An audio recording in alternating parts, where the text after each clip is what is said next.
Steiner,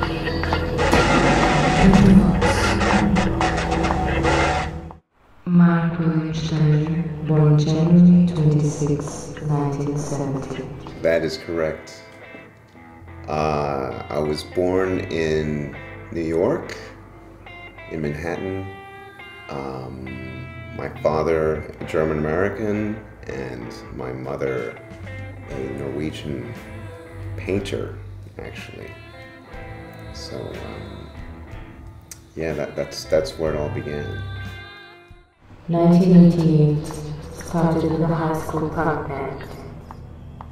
Okay, so I've been playing music all my life, most of my life. Was handed a violin at age 7. Didn't really want to learn how to play it, but I was more interested in playing cello if I'd had the choice, but I was handed a violin and told, you play this. So I played violin for 7 years.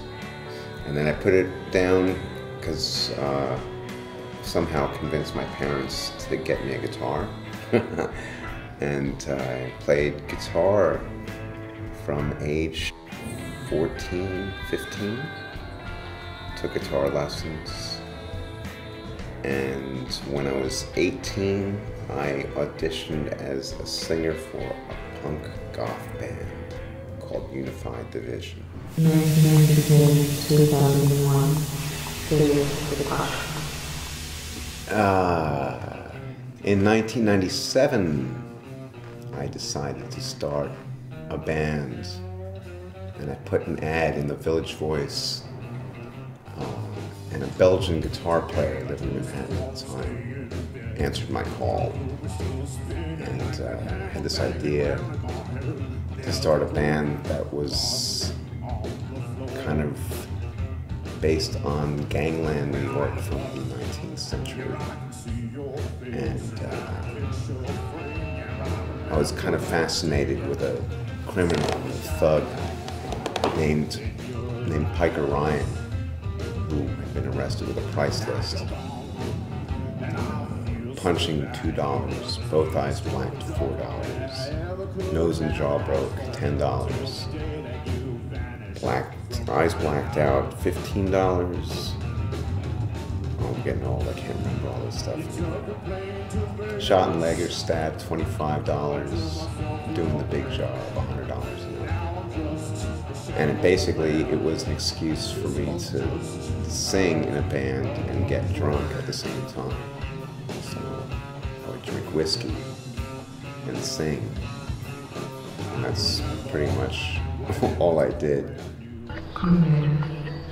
The unbearable lightness of being.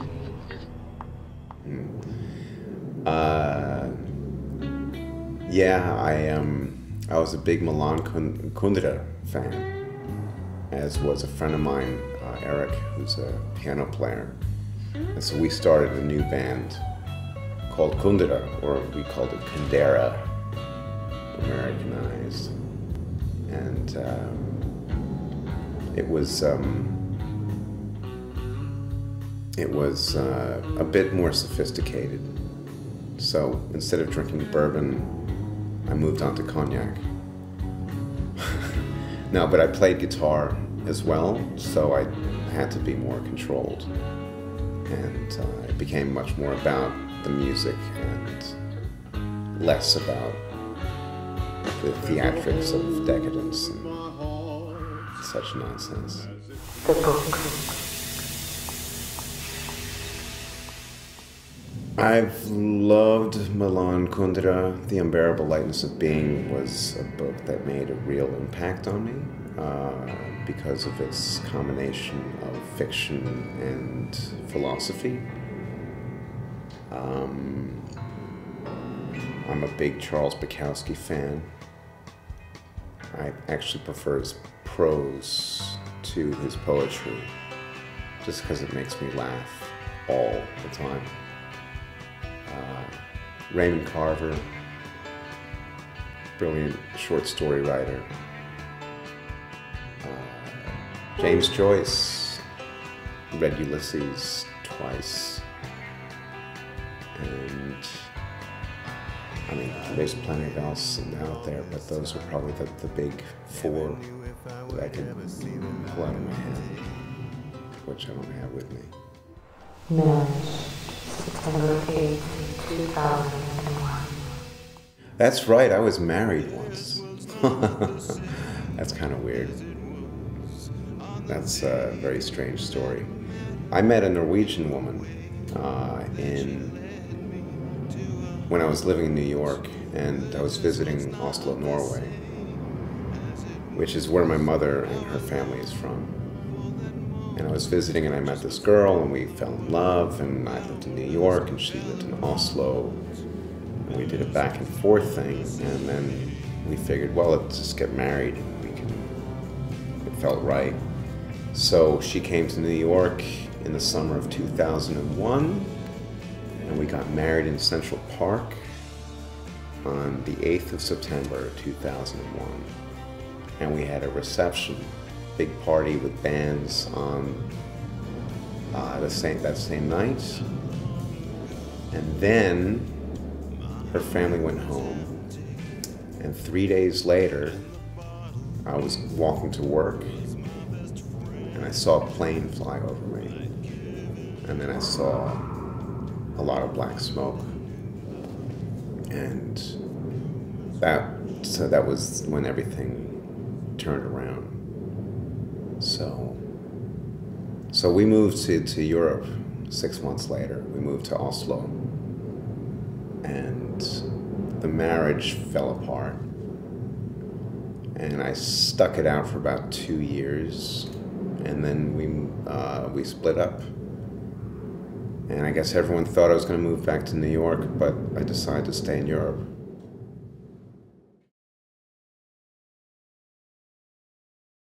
Return to New York.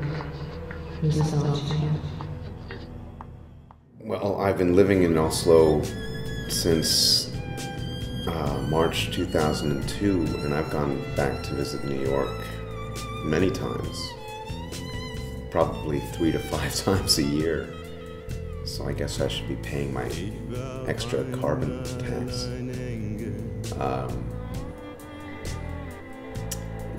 Yeah, I go back. I have friends and family there. I still have a band. Some people, musicians I can play with in New York. And I have, it's a good place to go and buy guitar strings, because it's a lot cheaper than it is in Oslo. Moving to Oslo, 2002, networking begins. Well, living in Oslo was on the one hand very familiar, but it was very difficult for me to find like-minded musicians. So, although I'd been invited to MySpace, I didn't really understand what it was. And I guess out of boredom I started to use it. And I started discovering other bands and musicians and people who were interested in the same music that I was. But these were people in different places like France and Germany and Portugal and Australia and all different places. And so I began networking and making these connections with different people.